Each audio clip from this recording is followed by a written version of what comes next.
I actually have 52 Cybertruck reservations.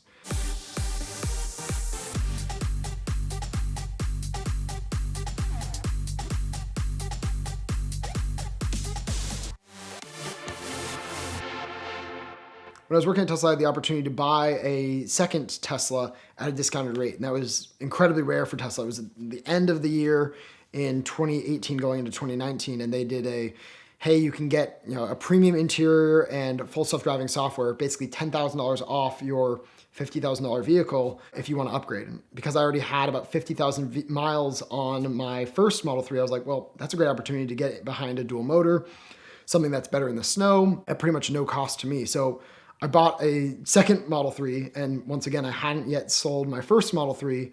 So in that 1 month when I was kind of unwrapping the orange off of it, I thought, why don't I try out Turo? Actually, a colleague at Tesla said, you've got these two cars, why not try hosting on Turo? So I immediately put it on Turo to kind of buffer that time and that financial situation. And the very first month, the car brought in more money than the car payments.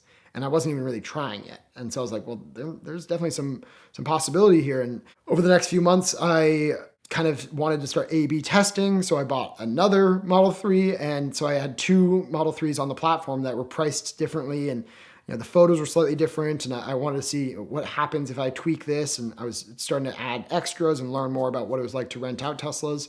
Eventually, I put all three of those on Turo because I realized I didn't need my own car. Worst case scenario, I could take public transit. And with the rates and the frequency that the cars were getting rented out midweek, I had a car almost any day of the week to get to work. So it was never really an issue. So I would just have all three on there, A, B, and C testing, and really learning how to operate the business.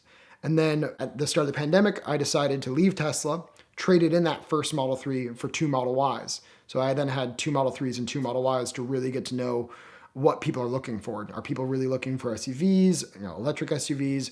Are they looking for sedans? Is there a preference there that's going to make any material difference? Is it worth spending that extra money? And then, slowly we've just started working with some of my friends up in Portland and Seattle to really collect data about different markets. And the end goal, I actually have 52 Cybertruck reservations. And so my intent with some of this is to actually start just a massive electric vehicle Cybertruck fleet prior to or maybe concurrently with Tesla's dream of a robotaxi fleet. And so, I'll buy as many as make sense at the time. I wanted to reserve more than what we needed, but we reserved 52 Cybertrucks to start a West Coast fleet of rentals. And that's what we're working towards. And we're looking for investors to make that a reality. We've already started a few conversations, but the goal right now is to prove out the business model to eventually justify a West Coast or maybe even nationwide fleet, almost like a silver car, like what they do with Audis. The deposit per vehicle for the Cybertruck to lock in your price for both the vehicle and full self-driving was only $100. So it's a $5,000 investment. Tesla says it's fully refundable, and they've promised to lock in the price. It's an option on full self-driving. It's an option on the Cybertruck. It was kind of a no-brainer for me. And I've made videos actually talking about just how obvious this is to me, partly to, again, attract investors to the model that I will have hopefully done a little bit of work proving out. But now we're seeing other big players enter the market like Hertz. So it'll be really interesting to see how the electric vehicle rental market develops and if there's still a niche for smaller players like me, or if I can become a big player with significant investment and business operations that I'm hopefully working to establish now as we grow. So in the last 3 years, I've hosted about 500 rentals, both across my account, and I also help host vehicles for my friend up in Portland. He has two vehicles down with me in San Francisco. With very little experience with any damage, people take care of these cars. They respect kind of the position in the market that Tesla's in and seem to already know a fair amount about it before they get behind the wheel. So we've only had actually one major damage claim and two kind of fender benders into bollards, but otherwise it's been a pretty frictionless experience hosting, again, over 500 trips. Tesla has been a bit cagey with their delivery estimates. Initially, it was supposed to start already in terms of deliveries, but what we're really tracking towards is watching what's going on with the Austin facility. We know that Tesla has started their beta development on Cybertruck. Someone recently spotted one out in Merced. And I on my way back from the Cannonball, I swung by Merced to see if I could see anything. Didn't see anything related to the Cybertruck, but saw some other stuff. So I know where they're operating there. But yeah, people are basically looking at the Austin facility saying they're going to start with Model Ys and then they're going to do Cybertrucks out of that building. And I think there's still a small chance that they start manufacturing Cybertrucks from Austin this year, but likely we'll see probably mid next year will be when they actually start Cybertruck deliveries. And hopefully, because I've got at least 20 or 30 of my reservations were pretty early, hopefully we'll be some of the earlier people to receive some Cybertrucks and begin to establish that brand in that space as the kind of the place to rent a Cybertruck in the West Coast. Yeah, so far the brand of the kilowatts is kind of a net negative financially. We're not making enough money to sustain ourselves, but we are starting to see that turning around. I do manage that rental car fleet as well as the YouTube channel and a building where I started filming in the YouTube channel. Now I primarily use that building for storage, and it's just an office space.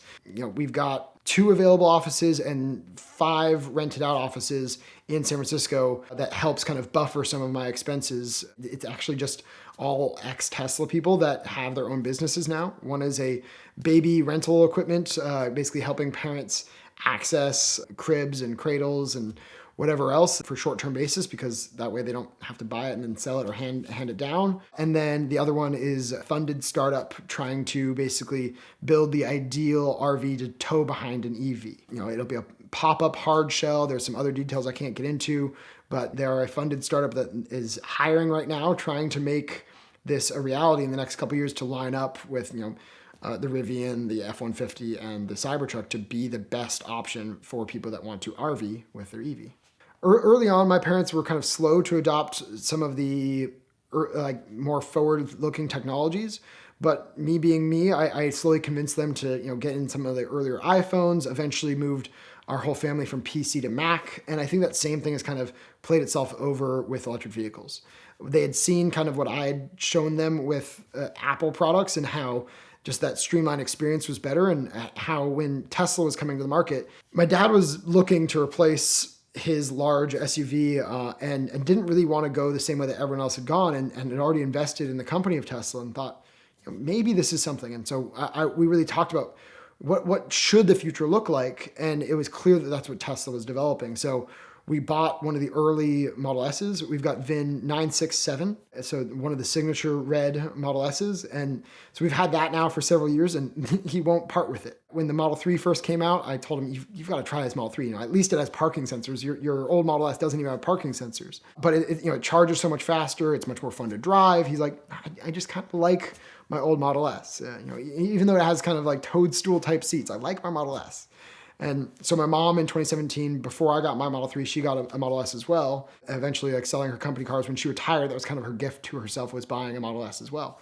I thought she was going to get an X, and I really wanted us to have S, 3X, and then eventually my sister get a Y, but that didn't happen. She bought a Model S as well. They've got their 2 Model S's. And I've, since doing this Cannonball, called my dad up twice and said, you really should consider, you or mom need to maybe sell your car. I know your car being VIN 967, that's potentially going to be a collector's item. The Roadsters are starting to climb in value. The early Model S's, especially the first 1,000 with that signature VIN and tag, you might be able to get more money for it in the future than you will now. Maybe you garage that car and get behind the wheel of my reserved $80,000 long-range Model S because it's already worth $95,000. You buy it, you don't like it, you sell it on the open market, and you don't lose anything on taxes. So I'm thinking they should do that because they've slowly, again, adopted the Model S. They love it, but there's so much better electric vehicles on the market now that they should maybe upgrade again.